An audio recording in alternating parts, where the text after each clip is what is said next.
La literatura concede al ser humano la capacidad de soñar o de adentrarse en el tiempo, recomponiendo la historia, adaptándola a la concepción que cada uno tiene de Dios o de los seres superiores. Al parecer, el autor del libro se habría entrevistado con un extraño personaje que le reveló que pertenecía a un grupo o estado de conciencia formado no tanto por seres humanos, sino por entidades superiores y seres extraterrestres. Toda la información recibida fue vertida en una novela titulada The Hermit. Con todo el respeto que merecen las figuras históricas, en esta ocasión hemos querido rescatar una parte del texto que corresponde al capítulo 8 de dicha novela, donde se recogen claves históricas poco conocidas, con el ánimo de invitarles al estudio de las mismas. Estas entidades representan los valores de justicia en el cosmos. Son poderosas y ejecutan sin dilación el programa que les es dictado por la suprema inteligencia. El iniciado le mostró sendas representaciones de dichos seres, donde su aspecto es vagamente parecido a la realidad. Al parecer, éste les habría revelado que a comienzos del año 2018, unas entidades que fueron decisivas en la creación del hombre retornarían a nuestro planeta con una misión específica.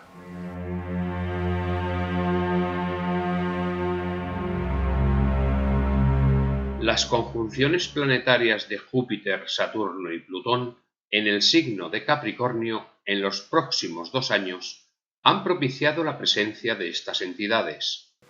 Capricornio representa los valores de justicia, del gobierno correcto y poderoso, la estabilidad que daría la sabiduría. Saturno es el maestro de la justicia suprema, que emplea la ley férrea e inapelable como los seres representados que le mostró.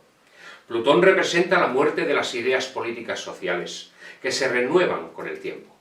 Júpiter es el señor de la filosofía superior y del conocimiento espiritual por excelencia. Estos seres vienen precisamente cuando la ley del cosmos les invita a ejecutar los programas que hacen evolucionar a las galaxias y a los planetas. Son seres prácticamente inmortales y tienen la facultad de viajar en el tiempo, tanto al pasado como al futuro.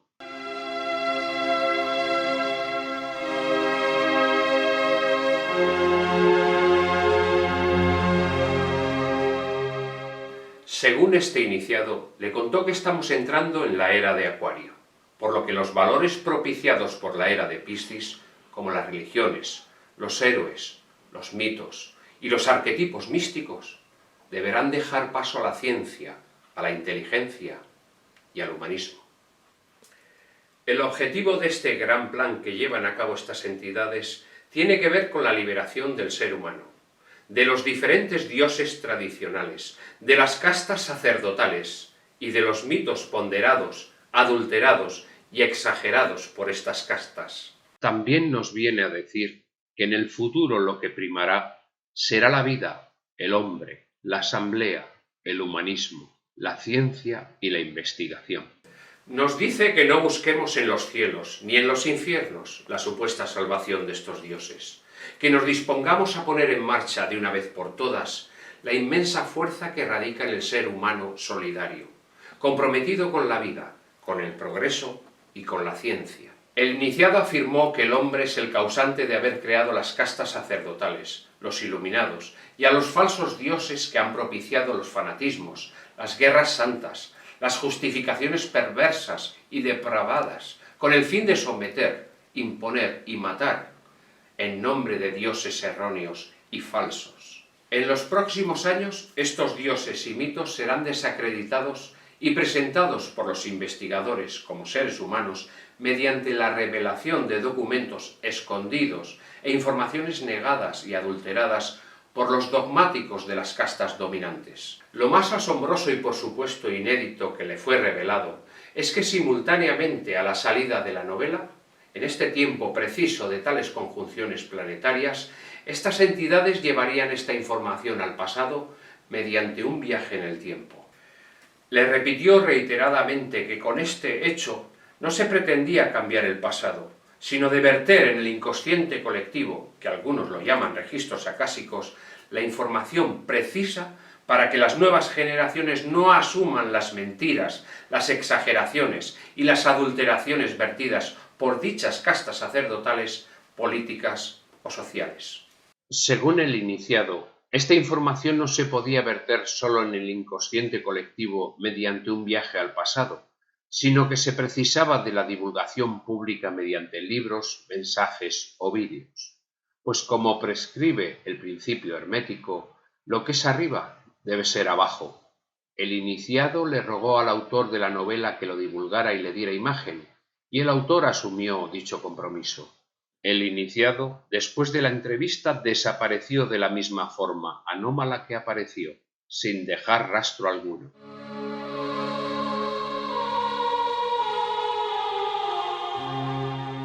Seguiremos investigando y recabando información de este tema que tiene tintes de ciencia ficción.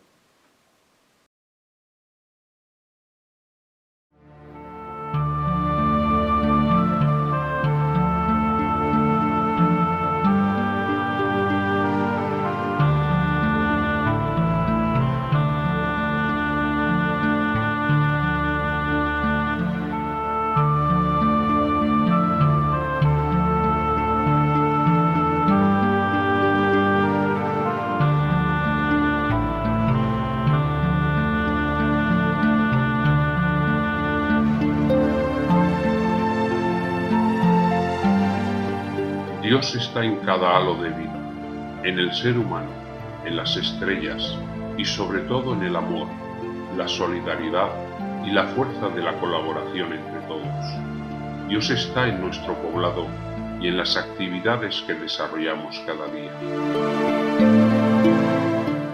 Dios está en la vida. Seguramente Juan, Jesús, Mahoma o Buda eran simplemente seres humanos que interpretaron su papel para un tiempo, pero desde luego no nuestro tiempo.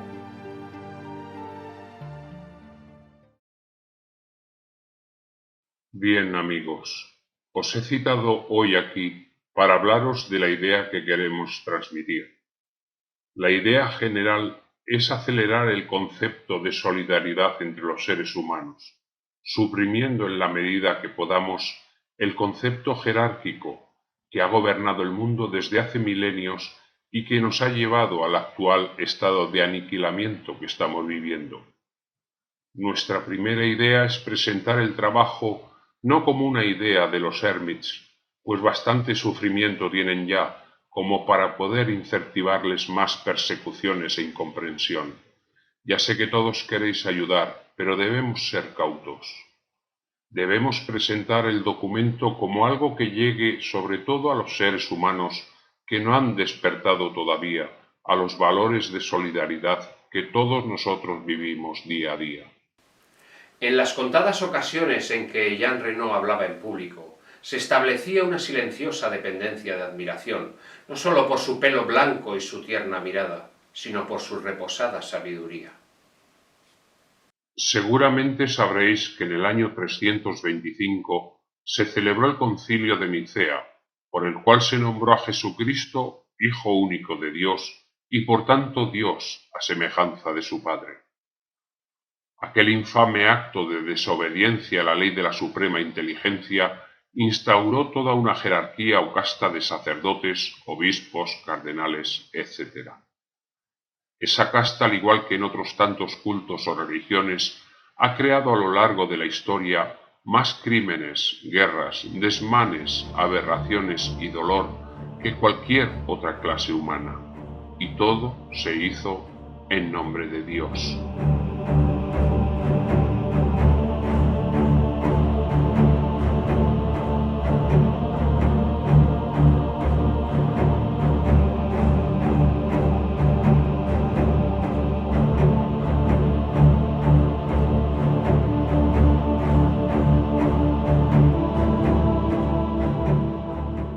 El espíritu de manada es la ley de los ignorantes. Todos aspiran a ocupar el puesto del macho alfa y para ello matan o se enfrentan a sus semejantes. Solo uno llega, el resto vive en frustración permanente pues se considera inferior. Las sociedades no necesariamente religiosas crean modelos de perfección, héroes y superhombres, y de esa manera los grupos humanos se clasifican en listos, tontos, incapaces o mermados. Y en las escuelas los educadores hablan del amor a la patria, de dar la vida por la bandera o de clavarse en una cruz a semejanza de su Dios. Otros predican la guerra santa, pues su profeta guerrero amenaza con la muerte o impone con el fin de conseguir sus frutos perversos. Este modelo es un modelo de dolor y de constante confrontación. Es una forma de vivir propia de los animales. Los seres humanos no han descubierto todavía la ventaja de vivir en solidaridad. No conocen el valor de la asamblea y del debate armonioso, y no pueden saberlo porque sus dioses, sus héroes y sus modelos de moda se lo impiden.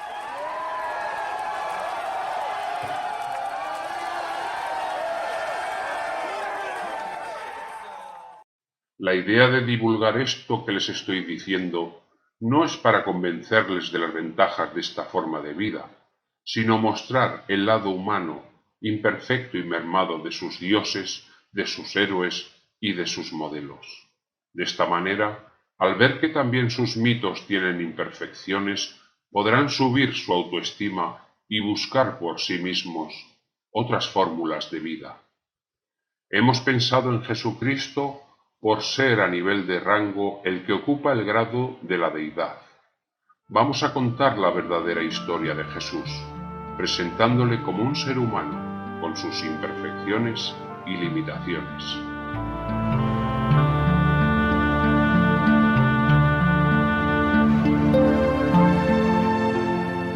Si un ser es proclamado Dios, todos los demás son mortales e imperfectos. Si un ser es proclamado maestro, todos los demás son alumnos. Si un ser es proclamado héroe, todos los demás son cobardes o les falta valor. Si un ser es proclamado guapo, todos los demás son feos. Si un ser es proclamado inteligente, el común del resto de los mortales es ignorante. Y este sistema jerárquico inconsciente perpetúa la falta de autoestima, la mediocridad y el sentido de culpa. Desde mi punto de vista, elevar a un hombre a la categoría de Dios es disminuir al verdadero Dios y dejar a sus adeptos como pecadores que asumen su debilidad. Pero, ¿cómo sabemos que lo que contáis en el guión es cierto? Jean Renaud no podía decirles que la Orden de los Hijos del Sol contenía la información directa y propia de los iniciados contemporáneos de Jesucristo, seres iluminados que observaron los hechos. Tampoco podía informarles de las sesiones noéticas que habían ratificado miles de veces los mismos hechos, los hechos que figuraban en los protocolos sagrados de la Orden desde hacía miles de años. Jean Renaud no podía decirles que el propio Arrio, el único ser consciente del concilio de Nicea, era un hijo del sol y se opuso a divinizar a un humano, lo que le costó el destierro y el descrédito, hasta que finalmente murió con la tristeza de no haber podido frenar aquella locura. Al divinizar a Jesús, se divinizaba y se justificaba directamente la idea de la Iglesia, de elegidos y de seres superiores, como si de un rebaño de superiores y privilegiados se tratara.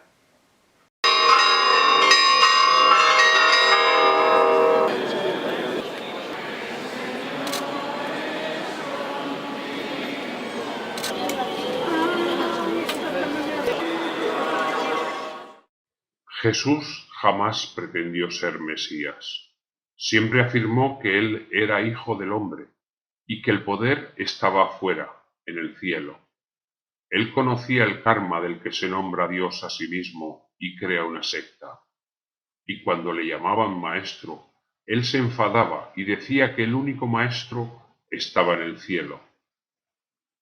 María, su madre, fue intervenida por entidades superiores para mejorar genéticamente el fruto de su vientre. Jesús nació con dotes de clarividencia y otras capacidades extrasensoriales, pero por supuesto como humano, adolecía de otros tantos defectos, como cualquiera de nosotros. En cualquier caso, la mal llamada Virgen María ni fue virgen ni puede ser adorada, pues es una barbaridad adorar a un semejante de carne y hueso, como antes he dicho. ¿Podrías contarnos algo de la vida de Jesucristo? Ya sé que está todo en el guión, pero deseo saber tu opinión, pues nos puede ayudar mucho, sobre todo a Brandon, que tiene que interpretarlo. Para hablar de la historia de Jesucristo, tendríais que leer y escuchar a un excelente amigo mío, arqueólogo israelita llamado Isaac Cohen. Realmente empleamos muchas jornadas de nuestra vida investigando sobre este tema tan trascendente para gran parte de la humanidad. Bien es verdad que antes que empresario soy arqueólogo e historiador. Es precisamente esa faceta imparcial de todo arqueólogo honesto la que no puede tomar partido por ninguna religión ni practicar ninguna fe. Tanto Isaac como yo y otros tantos colegas leemos en las piedras, en los papiros y en los restos arqueológicos. Somos recelosos con los tratados dogmáticos de fe, pues están adulterados, inventados o dirigidos a la captación de adeptos. Según Isaac, Jesús el Cristo era el hijo ilegítimo de María. Su padre era el romano Tiberio Julio Abdes Pantera y fue conocido como Yeshua ben Pantera, según explican determinados textos judíos. Los vacíos bíblicos acerca de José en la vida de Jesús tienen una razón que los cristianos ocultaron tratando de divinizar a Jesús de Nazaret. María no fue una virgen santa que concibió por el Espíritu de Dios, sino que el niño fue producto de adulterio con un soldado romano que sirvió en ese tiempo muy cerca de Galilea. José, al enterarse de la infidelidad de María, la repudió.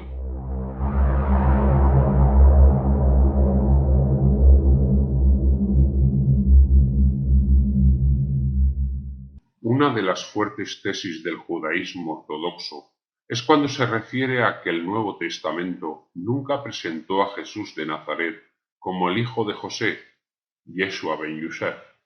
La causa se debe a que éste no fue realmente su padre. María habría tenido una relación con un soldado romano, que por otra parte, teniendo en cuenta que Israel estaba ocupada por el ejército romano, se comprendía que los legionarios, valiéndose de su dominio, tomaran a las mujeres judías para satisfacer su apetito sexual. Lo que nos estás contando es muy fuerte. ¿Es realmente cierto? Jean Renaud no podía decirles de ninguna manera que todos los documentos aludidos y tales afirmaciones estaban almacenados en los sótanos de su casa, precisamente debajo de la sala donde ahora estaban reunidos. Tampoco podía decirles que Arrio y antes que él, Celso, un filósofo griego del siglo II, eran también hijos del sol, que lucharon con esfuerzo e incomprensión para quitar el espíritu de manada que implicaba la creación de un dios. Ellos sabían que proclamar a un humano como Dios era propio de ignorantes, incapaces de leer en los dictados de la suprema inteligencia. Quiero haceros una pregunta. Sois personas de ciencia con una marcada conciencia de solidaridad. ¿A quién creéis más? ¿A un fanático religioso o a un filósofo erudito instruido en historia y tradición? Todos proclamaron lógicamente que al filósofo. Quizás alguno de vosotros haya oído alguna vez hablar de Celso, un filósofo griego del siglo II después de Cristo. Este hombre luchó contra los cristianos mediante sus escritos, pues entendía que los primeros seguidores de Cristo eran un grupo de fanáticos poco cultivados, movidos por una fe ciega. ¡Soy cristiano! ¡Soy cristiano! ¡Soy tan cristiano como vosotros! Celso escribió un texto muy conocido titulado El discurso verdadero contra los cristianos, en el cual, si no recuerdo mal, refiriéndose a Jesús, dijo: «Comenzaste por fabricar una filiación fabulosa, pretendiendo que debías tu nacimiento a una virgen. En realidad, eres originario de un lugarejo de Judea, hijo de una pobre campesina que vivía de su trabajo. Esta, culpada de adulterio con un soldado llamado Pantera, fue rechazada por su marido, carpintero de profesión. Expulsada así y errando de aquí para allá, ignominiosamente ella dio a luz en secreto. Arthur, el hijo de Jan, salió un momento del salón y se dirigió a la biblioteca contigua. Tomó un libro de una de las estanterías y se lo entregó a su padre. Jan lo hojeó hasta detenerse en una de sus páginas y prosiguió. En el mismo texto, referido a la divinidad de Cristo, Celso escribe: las viejas leyendas que narran el nacimiento divino de Perseo, de Anfión, de Aco, de Minos, hoy ya nadie cree en ellas. Por lo menos dejan a salvo cierta verosimilitud, pues se atribuyen a estos personajes acciones verdaderamente grandes, admirables y útiles a los hombres. Pero tú, ¿qué hiciste o dijiste hasta tal punto maravilloso? En el templo, la insistencia de los judíos no pudo arrancarte una sola señal que pudiera manifestar que eras verdaderamente el Hijo de Dios. Según Celso, los cristianos habrían favorecido una suerte de Estado dentro del Estado. No participan en los cultos ni en fiestas, niegan las tradiciones de los antepasados. Además, serían gente de la peor calaña, ignorantes, pobres, supersticiosos, vendidos, etc. Sin embargo, dada la situación del imperio, les invita a participar de una alianza política que permita un nuevo enriquecimiento del imperio. Es revelador e invita a reflexionar su texto. Hay una raza nueva de hombres nacidos ayer, sin patria ni tradiciones, unidos contra las instituciones religiosas y civiles, perseguidos por la justicia, universalmente marcados de infamia, pero que se vanaglorian de la execración común.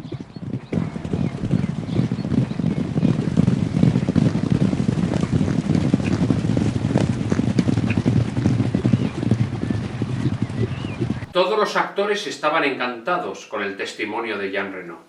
Los ermites adoraban a Jean, no tanto por ser el imperator de la orden esotérica, pues ignoraban esa condición, sino por ser, junto con Mohammed, quienes les habrían dado una casa, una patria y una filosofía de vida a través de sus libros, pero principalmente porque jamás hizo gala de su poder, mezclándose con todos ellos, trabajando en las tareas comunes y participando en las asambleas. Fijaros que uno de los fundamentos de la fe cristiana es la resurrección del Mesías, hecho este que jamás se pudo probar y que los historiadores de la época, como el propio Flavio Josefo, no solo no recogen tal prodigio, sino que incluso ignoran a Jesús de Nazaret. De hecho, Flavio Josefo solo le dedica unos pequeños renglones y al parecer fue un añadido intencionado que no figuraba en el texto original de dicho historiador.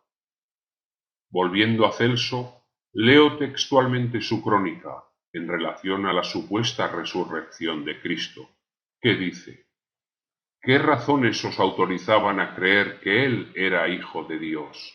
Y decís, porque él sufrió el suplicio para destruir la fuente del pecado. Pero, ¿no hay millares de otros que fueron ejecutados y no con menos ignominia?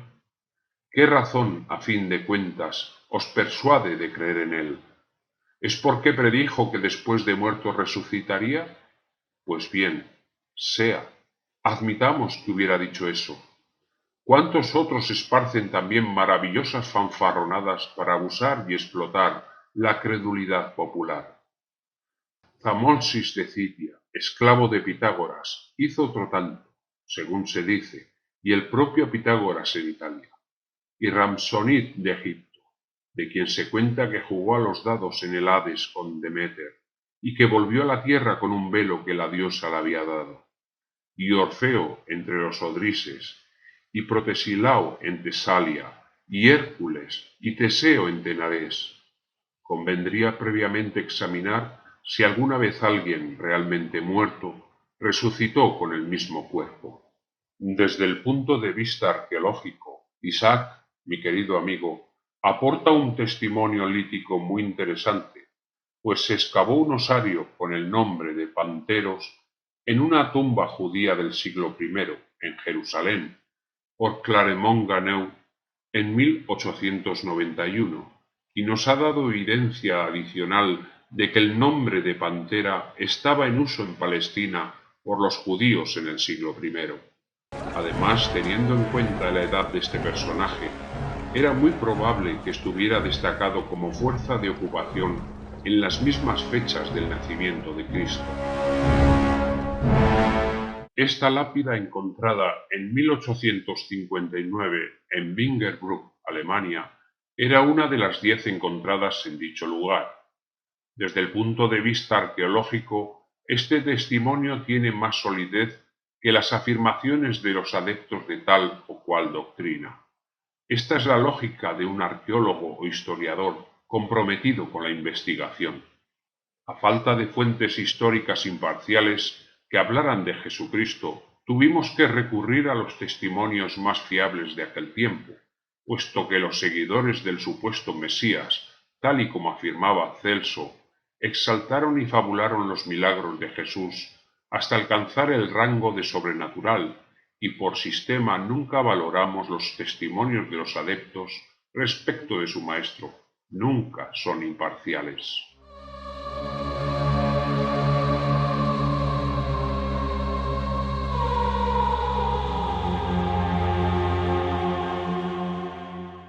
Una de las fuentes más fiables era la propia ley romana, que a día de hoy se continúa impartiendo en las facultades de Derecho, y es fundamental para comprender la evolución de la justicia en Occidente.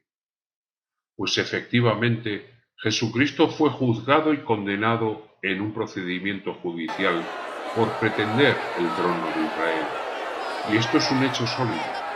Además, sus seguidores y su familia aceptaban que el nazareno conseguiría dicho trono, y con ello la expulsión de los romanos y un nuevo orden basado en la justicia.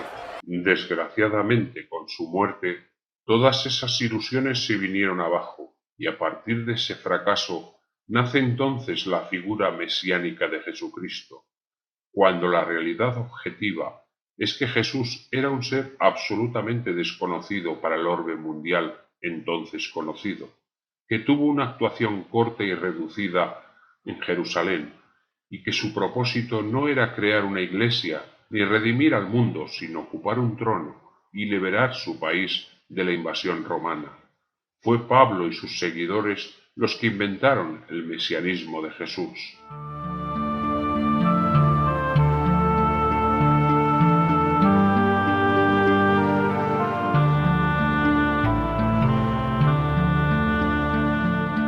Isaac Cohen, mi entrañable compañero, indagó un testimonio que ha pasado casi inadvertido para la historia humana, pero que es decisivo para situar las actuaciones, el tiempo y los acontecimientos de Jesús y sus seguidores. Me refiero a los mandeos. Como veréis en el guión, los mandeos o nazareos ocupaban gran parte del relato. Es importante, por tanto, que conozcáis su historia si queréis incorporar los hechos que acontecieron hace más de 2000 años en Palestina. Jean Renaud se dirigió a Arthur pidiéndole, por favor, que le acercara el tomo de los mandeos. Este libro es el primero publicado en Iberoamérica sobre la secta gnóstica de los mandeos de Irán e Irak, y fue presentado en el 32º Simposio Internacional de Literatura del Instituto Literario y Cultural Hispánico, realizado en agosto de 2009 en Jujuy, Argentina, con los auspicios de la California State University y la Universidad Nacional de Jujuy. Como podéis ver, nuestra querida tierra también se interesó por esta secta en su día. En el siglo XVII, unos misioneros jesuitas que regresaban de la parte meridional de las cuencas del Éufrates y del Tigris, en lo que hoy es Irak, dijeron haber conocido un pueblo al que llamaron de los cristianos de San Juan. Aunque vivían en el mundo musulmán, completamente rodeados de mahometanos, Seguían fieles a una doctrina en la que tenía preeminencia Juan el Bautista. Sus ritos religiosos se centraban en un bautismo que no era una ceremonia de una vez por todas, de iniciación e ingreso de un nuevo fiel en la congregación, sino que figuraba de modo destacado en todos sus sacramentos y rituales. Para los mandeos, Jesús fue un falso profeta, un mentiroso que embaucó deliberadamente a su pueblo y a otros. En su libro o Biblia sagrada llamada el Guinza, se alude a Jesús con un reproche a sus seguidores parecido al de Celso. Cuando Jesús os oprima, decid, somos tuyos, pero no lo confeséis en vuestros corazones, ni neguéis la voz de vuestro Maestro el Altísimo Rey de Luz, porque lo oculto no se revela al Mesías que mintió.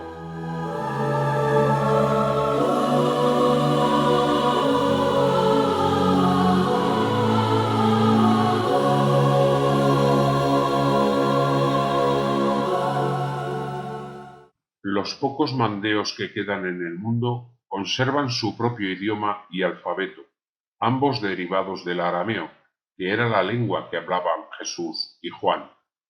Hacia 1978 se calculaba su número en menos de 15.000, pero la persecución emprendida por Saddam Hussein contra los árabes de las marismas después de la Guerra del Golfo seguramente los habrá dejado al límite de la extinción. El nombre de mandeo significa literalmente gnóstico, y de hecho se refiere exclusivamente al laicado, aunque muchas veces se haya aplicado a la comunidad en conjunto. Los sacerdotes se llaman nazoreos, los árabes les llaman subas, y en el Corán aparecen bajo el nombre de sabeos. Los mandeos tienen su origen en Egipto. Se cree que acompañaron a diversas sectas judías a la tierra prometida en el famoso Éxodo de Moisés. Esta secta conservaba la más pura tradición de los sacerdotes egipcios y estaban iniciados en sus misterios.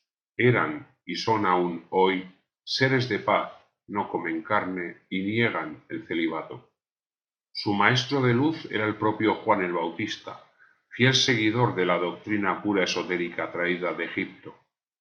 Gran número de sus oraciones y ceremonias derivan evidentemente de los antiguos ritos funerarios egipcios. Su religión informa todos los aspectos de la vida cotidiana de los mandeos, pero el sacramento clave es el bautismo, el cual interviene hasta en las ceremonias nupciales y los entierros. Los bautismos mandeos se celebran por inmersión completa en unas albercas especiales comunicadas con un río, el cual recibe siempre el nombre de Jordán. También forman parte de todo ritual una complicada serie de apretones de manos entre el sacerdote y los que van a ser bautizados. Los mandeos aseguran haber existido desde mucho antes que el Bautista, a quien miran como un gran líder de su secta, pero nada más. Se dice que salieron de Palestina en el siglo I expulsados por los primeros cristianos seguidores de Jesucristo, caracterizados estos por el fanatismo y la violencia. Los mandeos nunca afirmaron que Juan el Bautista hubiese sido su fundador, ni el inventor del bautismo. Para ellos no tiene más consideración que ser un gran dirigente de su secta, o mejor dicho, el mayor, un Nasurai. Aseguran que Jesús también era Nasurai, pero después se convirtió en un rebelde, un herético, que descarrió a los hombres y traicionó las doctrinas secretas. En su libro cuenta la historia de Juan y Jesús. El nacimiento de Juan queda anunciado en un sueño y aparece una estrella flotando sobre Nishvai, Isabel. Su padre es Zacarías, y ambos progenitores entrados en edad y sin hijos, como dice el relato evangélico. Después del nacimiento de Juan, los judíos conspiran contra el niño y por eso Enoc, se lo lleva para protegerlo y esconderlo en una montaña sagrada, de donde baja a la edad de 22 años.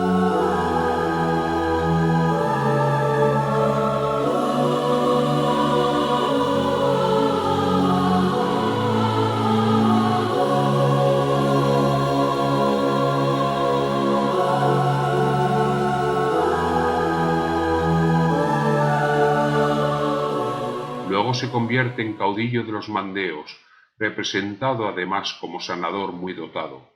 Juan tiene los sobrenombres del pescador y el buen pastor. En la leyenda mandea, Juan tiene una mujer, Anar, pero ésta no desempeña ningún papel destacado en el relato. ¿Qué se dice de Jesús en el libro? Permitidme que os lea un pasaje de su libro sagrado. Lo hallamos bajo los nombres de Yeshua Mesías y Messia Paulis, término que se cree derivado de una palabra persa que significa el embaucador, a veces como Cristo el Romano. En su primera aparición es un candidato a ser admitido entre los discípulos de Juan. El texto no está muy claro, pero da a entender que Jesús no era miembro de la secta, sino persona ajena. Cuando Jesús se presenta por primera vez a orillas del Jordán y solicita el bautismo, Juan duda de los motivos y valía, y no quiere admitirlo, pero Jesús acaba por persuadirle. En ese momento se aparece Ruja, la divinidad tenebrosa, en figura de paloma, y traza una cruz luminosa sobre el Jordán.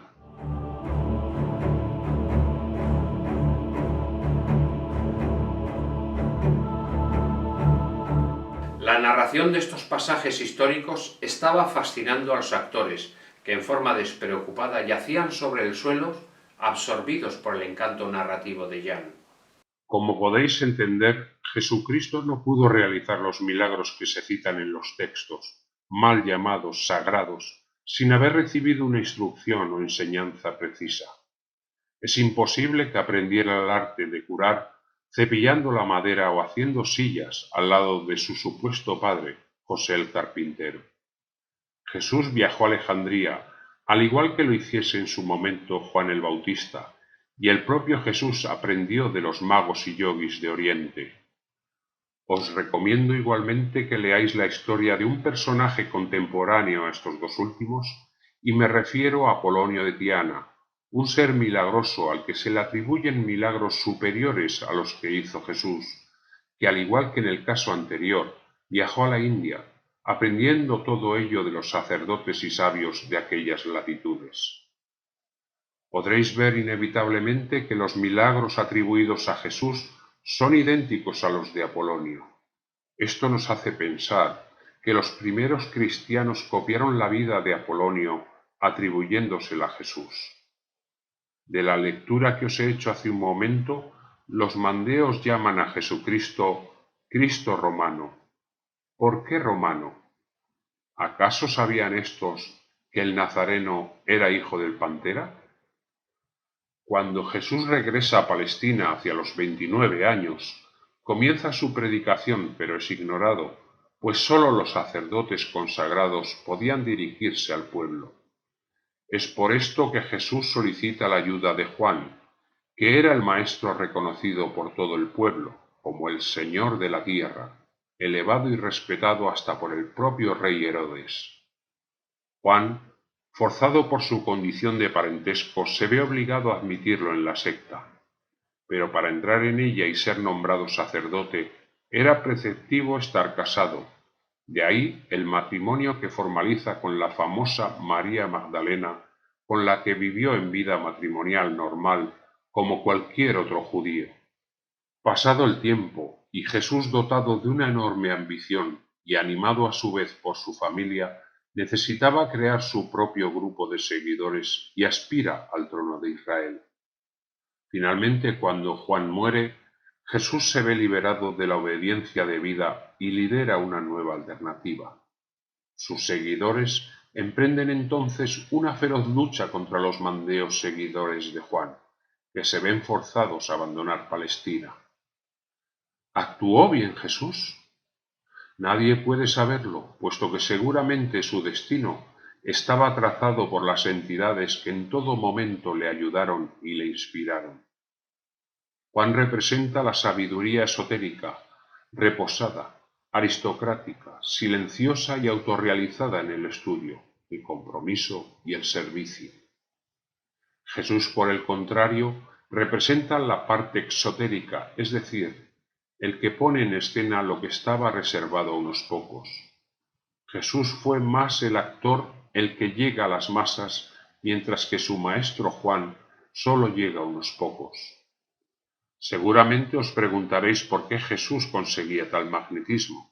El secreto radica en la máscara astral que las entidades superiores pusieron en forma invisible sobre su cabeza, que le daba un poder magnético asombroso, capaz de atraer a los más escépticos e ignorantes. La idea, Brandon, es que consigas representar esta clave en la película. La historia que nos estás contando es asombrosa. Y la verdad, que tu información es decisiva para mí y para mis compañeros, pues conocer estos entresijos históricos nos dan la clave para una buena interpretación. Permitidme leeros otro pasaje del testimonio de estos mandeos, que desde el punto de vista testimonial e histórico tiene para nosotros los investigadores una gran importancia. El Jaguán Gawaita respecto a Jesús el Cristo dice que después de convertirse en discípulo de Juan, procedió a pervertir la palabra de Juan y desfigurar el bautismo del Jordán, haciéndose sabio a costa de la sabiduría de Juan. Más adelante dice, pervirtió las palabras de la luz y las convirtió en tinieblas, convirtió a los que eran míos y pervirtió todos los cultos. El Ginza dice, no creáis en él porque practica la hechicería y la traición. En su confusa cronología, los mandeos esperan la venida de un personaje llamado Anoshutra, Enoc, quien acusará a Cristo el romano, el mentiroso, el hijo de una mujer que no es de la luz, y serán desenmascarados los embustes de Cristo el romano, y atado por manos de judíos, atado por sus devotos, darán muerte a su cuerpo.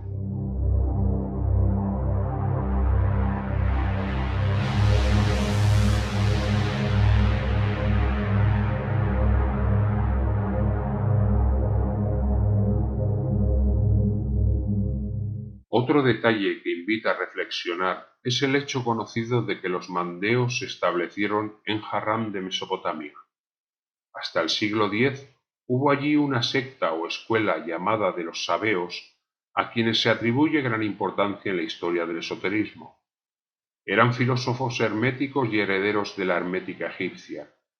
Ejercieron gran influencia sobre las sectas místicas del Islam, como los sufíes, cuyo influjo a su vez puede seguirse hasta la cultura de la Francia meridional en la Edad Media, la representada por los caballeros templarios, pongamos por caso. Como se ha mencionado, a los mandeos todavía les llaman sabeos o shubas los musulmanes actuales. Por tanto, obviamente, era la filosofía de ellos la que prevalecía en Harran. Aparte de las doctrinas herméticas, ¿qué otros legados transmitirían a los templarios? ¿Tal vez la reverencia por Juan el Bautista o algún conocimiento secreto relacionado con él? Los famosos evangelios cristianos no son sino plagios de los textos mandeos. Es posible que buena parte del material atesorado por tantas generaciones de cristianos como alusivo a Jesús o representativo de sus palabras perteneciese en realidad a otro hombre, y que ese otro hombre fuese un enconado rival, no el precursor nacido para anunciar la venida de Jesús, sino uno que fue recibido como el verdadero Mesías, a saber, Juan el Bautista. El gran especialista inglés en estudios bíblicos, C.H. Dodds, concluye que los nazareos era una secta a la que pertenecía Juan el Bautista, o mejor dicho, que él acaudillaba, y que Jesús comenzó su carrera como discípulo de Juan, pero cuando inició su movimiento cismático se apropió el nombre. Todo esto describe un panorama bastante coherente. Sabemos que Juan el Bautista fue un personaje muy respetado y que tuvo numerosos seguidores, prácticamente una iglesia, la cual desaparece de las crónicas oficiales. No obstante, tras recibir una mención pasajera en el libro de los Hechos. Pero ese movimiento tuvo sus escrituras propias, que fueron suprimidas, si bien los evangelios cristianos tomaron prestados algunos elementos. Entonces, ¿me estás diciendo que el tal Jesucristo era un evacuador y un farsante? Es una opinión, querido Brandon. pero verás que más de 2.000 millones de seres opinan lo contrario. Y por supuesto, si presentas así la película, puedes darte por muerto. Posiblemente, pero todo lo que nos has contado es revelador y aparece en el guión. La idea, queridos amigos, es presentar a estos mitos como seres humanos, con el objetivo de liberar al hombre de a pie de tal adoración y sometimiento, para llevarles a la comprensión de que Dios no está en Jesús o en Juan el Bautista, ni en tal territorio o en tal religión, ni estas piedras o aquellas son sagradas. Dios está en cada hálito de vida, en el ser humano, en las estrellas y sobre todo en el amor, la solidaridad y la fuerza de la colaboración entre todos. Dios está en nuestro poblado y en las acciones maravillosas que cada día lleváis a cabo con entusiasmo. Dios está en la vida. Seguramente Juan, Jesús, Mahoma o Buda eran simplemente seres humanos que interpretaron su papel para un tiempo, pero desde luego no nuestro tiempo. Tenéis que dar a entender en la película que no podemos vivir atados a mitos de hace 2000 años. Eso es todo. Jesús tenía defectos, pero no mayores que los otros personajes citados por la historia. La clave está en la ciencia, en la inteligencia, en el humanismo y en el amor incondicional a la vida en todas sus manifestaciones.